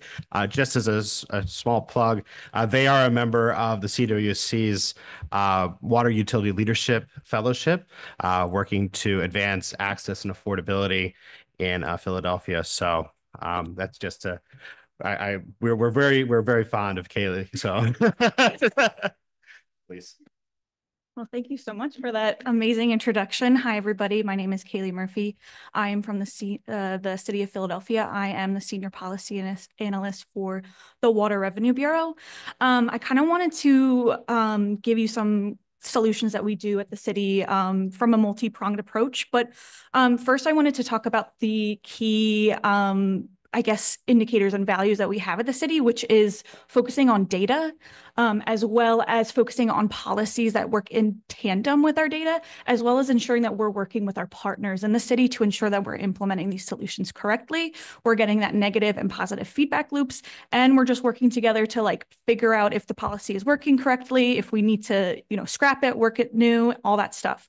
Something that we were able to do in the city of Philadelphia in 2022, we protected 130,000 households from water shutoff. In 2023, we moved to protecting 230,000 shutoffs from shutoff. So we kind of did this in an incremental approach of looking how our financials would be impacted by that. We also moved in 2024 to auto-enrolling 35,000 customers into our customer assistance program. Our tiered assistance program is our low-income assistance program. Individuals can get bills as low as $12 a month. And in auto-enrolling people, we noticed that not everyone interacts with government services. This data that we took, it comes from the state. We first started with a pilot with LIWAP, which is the low-income housing water assistance program. And we were able to notice that utilizing local data, we could also auto-enroll people as well. Moreover, in noticing that not everyone interacts with government services, we noticed that, we're missing about 30% of people that we wanted to interact with. Not everyone trusts the government. People are afraid to be surveillanced. People are just afraid in general. People feel like they're let down. They're just not going to even talk. So we created the Raise Your Hand program that kind of worked in tandem with this auto-enrollment process. For the people that were protected from shutoff, we protected households with children, households with seniors, folks with disabilities. In 2024, we expanded those exemptions to households with non-customer, the person that's not the customer of record, the people that live in the households, aka the renters, people who live in tangled title accounts. We protect these people from shutoff if they can indicate that to us. What we do is we use a self-attestation model, which is essentially a fancy term for if someone just tells us that there's a senior in the home or there's a child, or if someone opens the door and they see a child in the home, we just protect that person from shutoff. We don't require any proofs. We just take people's word for it because we believe that trust is very important in our system. We do this in partnership with the Community Empowerment and Opportunity Department, our health agencies. We do door knocking, we do canvassing. We do this through a contract through our partner at PWD, which is the Philadelphia Water Department.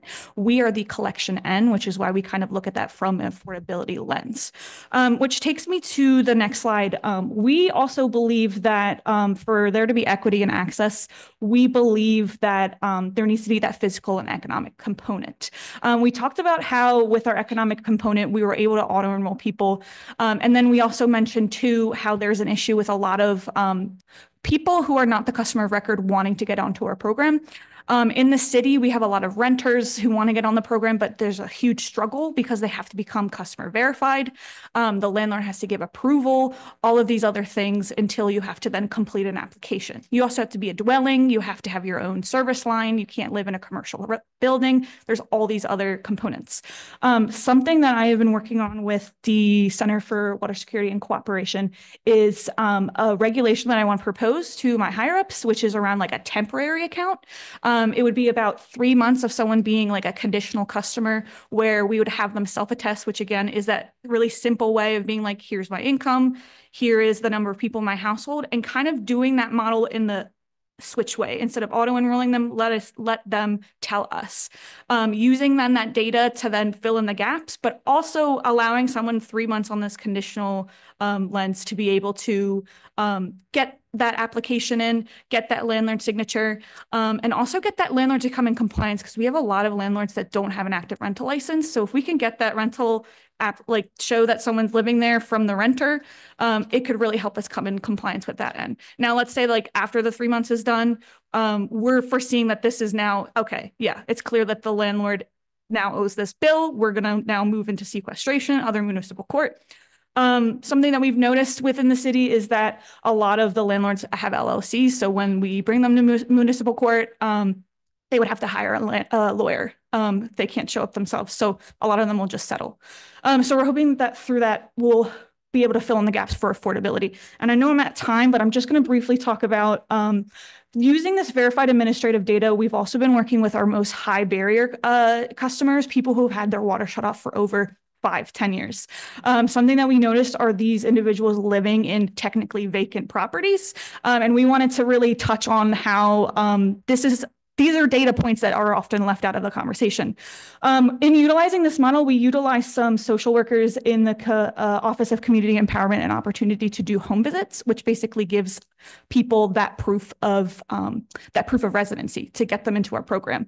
And through doing that and getting them active on their payment agreements, we were then able to try to refer them over to the Philadelphia Housing Development Corporation to get them onto to get active pipes for their customer responsibilities. Think like the vent pipes, the slants, the laterals. Sometimes they'll get these notice of defects from our water department, and after 30 days, if they're not fixed, the water department will shut them off. Technically, after 3 years, the water department can't turn them back on because it's a city code. So being able to get them a private contractor through the PHDC has been really helpful, but we have noticed that it's really high barrier. So we've been referring them to a nonprofit instead. But yeah, if you have any more questions, I really appreciate you all for coming here.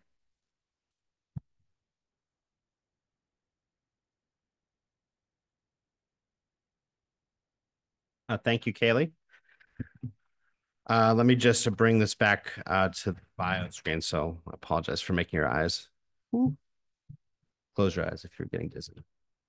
But if I would invite, if you do have questions, I'm going to start off the conversation. But if you do have questions, I'll also remind you of all the presentations just in reverse, if that helps. But please feel free to line up and I'll work them in as we go. Oh, went too far. Okay. Okay, I went way too far. Yeah, this is. Okay, I hit too many times. All right, anyway, so let's start off with talking about what is a solution. When we try to define a solution, what are we looking for? I know there was some discussion about being community designed, community led, but there's also some questions about how the law plays into it, and groups like the Public Service Commission. Where is the solution? What is a solution? What does it look like? If it isn't addressing the entirety of the problem, can we really call it a solution? So I don't know who wants to take that, sort of a loaded question. I'll add in something else. Who should be the quarterback? Who should be in charge of leading the solution? Is there someone who should really be that key point? So the mics are in front of you. Don't say anyone reaching yet, but. I mean, I'll just go ahead and start and just, it was in my presentation, but I'll say that the community should be really the ones in charge of the solution. And, you hope that you have some level of community organizing so that there is, some mechanism for the community to take charge. But it really needs to be up to the community, because these are really local issues that we're talking about. And it can't be dictated by anyone from outside or from above, because there are so many nuances to each problem. And as to solutions, I said I focused on the word strategies rather than solutions, because the problem, if you define it as ensuring safe, reliable, affordable water access, that is a huge task. We are far away from that in a lot of communities, where I am in Central Appalachia, where Abby is, and all over this country, as we've talked about. So, if you're defining that as the end goal, then I think it's, to me, it feels a lot more comfortable to talk about strategies rather than to talk about solutions, because solutions seem so daunting because we're so far from that. Yeah, and I think I definitely agree with Mary. And I think to add on to that a little bit, we have to not only plan into, I think we really, as organizations, have to plan into our asks for funding, our long-term plans, our longer even term plans, 10, 15 years out. We have to plan that in with these projects, because what I'm realizing is, this might seem obvious, but if we have some grandiose idea for how we're going to fix something, there's a lot of hoops that have to go through and a lot of steps you have to make sure are taken, including, whether that's household education, really focused behavior change and education efforts to make sure that people are brought into and a part of these solutions that are basically the only thing that's going to ensure something will work in the long term. And so despite how fun it is to come up with a really cool new solution that might be awesome this year that you can implement, you have to really be willing to focus on and invest in the long term and what that long term is going to look like. And if that long term isn't going to be viable, we might have to look at whether the original solution makes any sense. I'll just add that I think I'm probably biased, but I have to plug capitalism here because I do think the private sector has a big role to play within that to continue to innovate new solutions, and not just I think even rethinking, like for us it wasn't how do we just build a better bathroom, it was the service model around it that is what's making it now accessible for cities to put in for the entire community population, not just for the in-house. So it helps us reach everybody, and it's because of the service innovation and not just creating a cool tech-enabled bathroom. So I think the private sector has a big role to play in leading solutions. Just a thought too, if I'm on, I don't know if you guys can hear me, but Yes. great. So I think the other challenge that we shall that is something that needs a solution is the city governments need to actually do a better job, supporting public access to public sanitation, right? So many cities, I don't know if this was talked about already, but like so many cities it's illegal to like have paid toilets, or sometimes that's the only solution, and then people get like fined, right? The houses get fined. So having a conversation too about like what regulations need to be available for solutions, so that like the private sector can participate, but also so community members have the freedom to get the solution that makes the most sense for them, I think is really important as well. Just as a quick follow-up, particularly when it comes to the community aspect, I mean, is there, I know that, Mary, you talked about Martin County, the elevation of someone who was in the community into the government or into a governance structure. Is that a good starting point? I mean, we heard Kim mention sort of regulation and thinking about the city government, and that gets to my question about the quarterback and who should take the lead. But is it sort of bringing those community groups into the government? Is that the key, or is it keeping them as an outside driver, or keeping the private sector as an outside driver? Haley, do you want to? Yeah. Was that a question for It was a. Okay. So I want to answer this as I think that I agree that the city government really needs to be involved in this. Not in a way where we are the ones running it, but more so making sure that we're listening to everyone who is saying that this needs to be done, making sure that we are including all interested and affected parties in decision-making processes, and also being really transparent in what we're doing. I think something that we really love in the city to do is let people know what we're doing. Constantly we're receiving emails like, we don't like that, or we want to talk to you and we want to hold you accountable, which now it used to make me a little nervous, but then I was like, wow, this is great because I'm getting so many different ideas from so many people. And then being able to like, even in the cooperative end of like CWSC, you need to be able to talk to agencies. That means the private agencies, that means the researchers, that means including students who want to do researchers on like the most high barrier populations. Being able to show all of these moving pieces together can really show that local government can really lead in this, while also including the state and federal agencies and saying, hey, we've done everything that we can possible. You need to give us some of these grants. You need to be able to give our customers these really like these grants that are very low barrier for our customers to get, and we'll do the rest. We'll do the legwork to do the rest for you. It's just that we need that support. And I think speaking specifically to to Mary's work, also tying all of that together. I think for me in my own career, it was really amazing to always watch Nina McCoy, who's also a good friend of mine, who was featured in that presentation, to be a person who was personally impacted by these water issues, who is now able to be able to be on the water board as an advocate for people, and is able to sort of bridge a lot of those gaps between some of these government organizations, between, maybe the PSC, and then between her community. I mean, there's a Facebook page where every day people are posting about, hey, what's going on with this? Or I heard about a new boil water advisory, and people are able to really quickly communicate with each other about what's going on and what the solutions might be. And so I think especially in these small communities that tend to be a bit more insular, just as a function of people growing up and staying there and knowing everyone, it's really important to make sure that your communication is coming from trusted individuals who people know, have their back and are also in this same fight with them.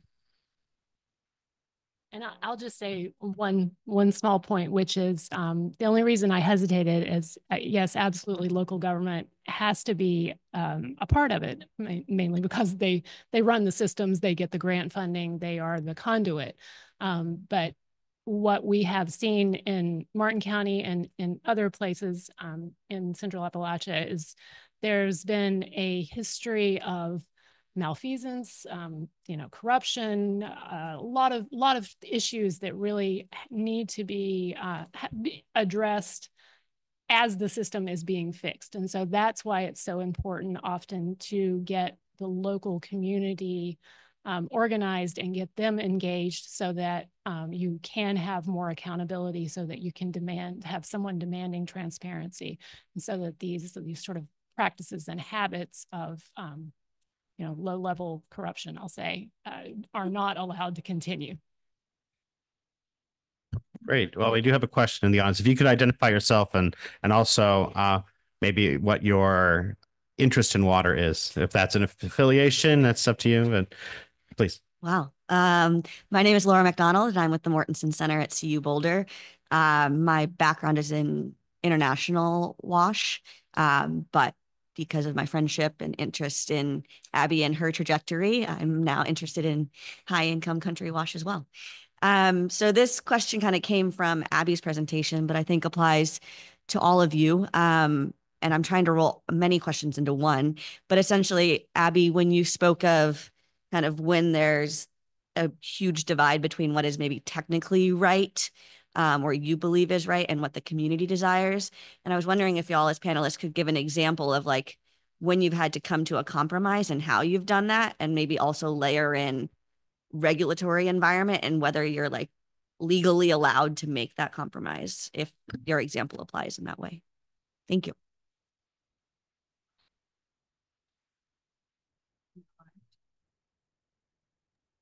I'm happy to kick it off if you guys need to mull it over. Mine is more about like how people talk about it. I've always been surprised what community members care about compared to the experts. And we do a lot of public classes and events with the public in the US. And I think one of the things that's always shocking is, the on the technical side, and trying to figure out the logistics. Sometimes community members just need like really simple answers to something, or things that are so simple that no one bothered to think about answering them or accommodating them. So I think there's definitely that need to bridge that communication so that the experts can actually bring their thoughts down to earth. And so community members can be taken along for the ride and don't feel lost in the technical jargon that we often have in this sector.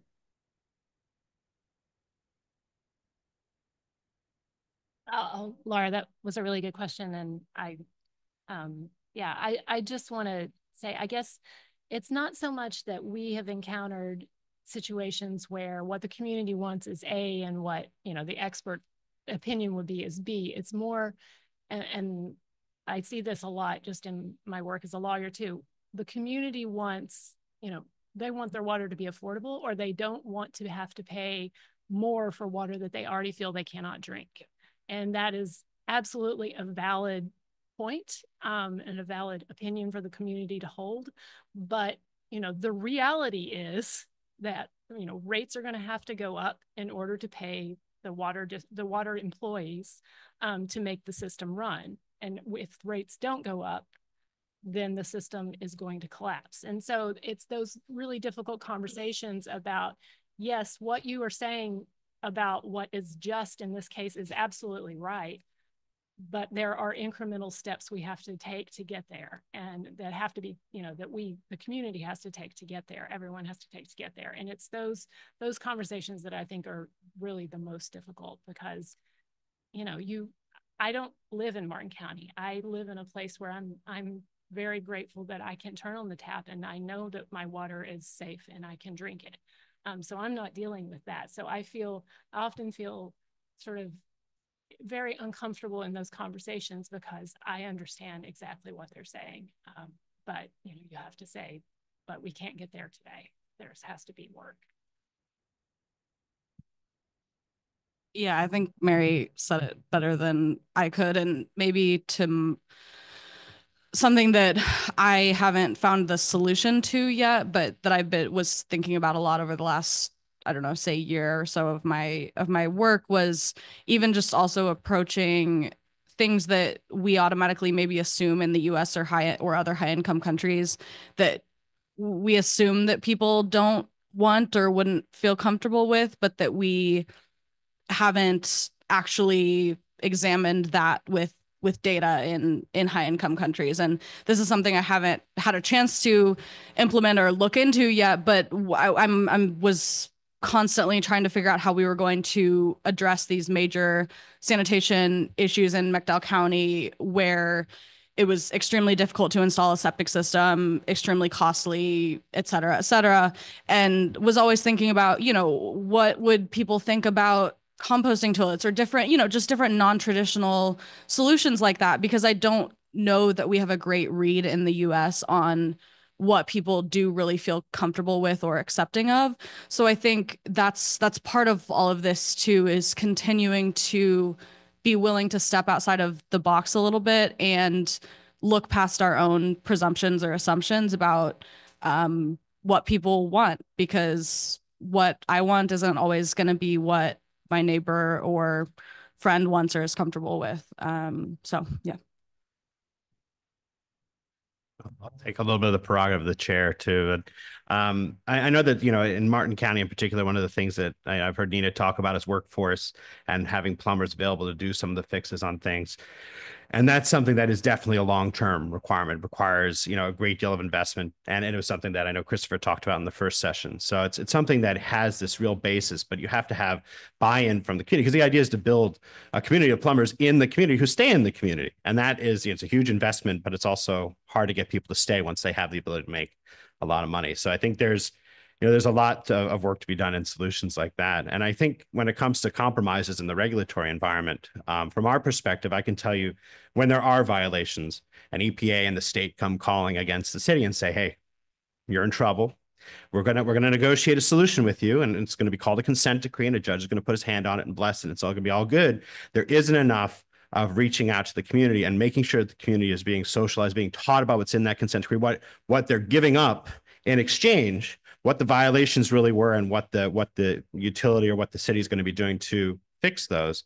And that lack of investment, that lack of time investment in talking to the community and bringing the public on board, sometimes for reasons that are like, well, rates are going to go up, we don't want to necessarily put that to the public quite yet. I mean, that is something that needs to be done more. And that's not just the role of the public and everyone to sort of ask for that, particularly in a country like this one where you can. But also, I think the responsibility of DOJ, EPA, the state regulators to affirmatively go out and get that a little bit more, not just to put a public comment notice out on a website, but to make a much more concerted effort. Because in a lot of the consent decrees we work on, there are no public comments. And that's, for cities that are giving away 25, 30 years of clean water, it's usually has to do with sewage in the water. That's a lot. And it's hard to believe that the community doesn't have a perspective on that. So sorry not to hijack, but I do actually see that we are out of time. Oh, well, actually I can know if you have a quick question, sir. Yeah, thanks, Luke. My question is on if anyone in the group has worked with large national professional organizations across the U.S. that address many, have these resources like American Water Works Association, WEF. There's a handful, American Society of Civil Engineering, and have they played any role in engaging with some of your strategies and solutions? Thank you. And who are you and what's your affiliation?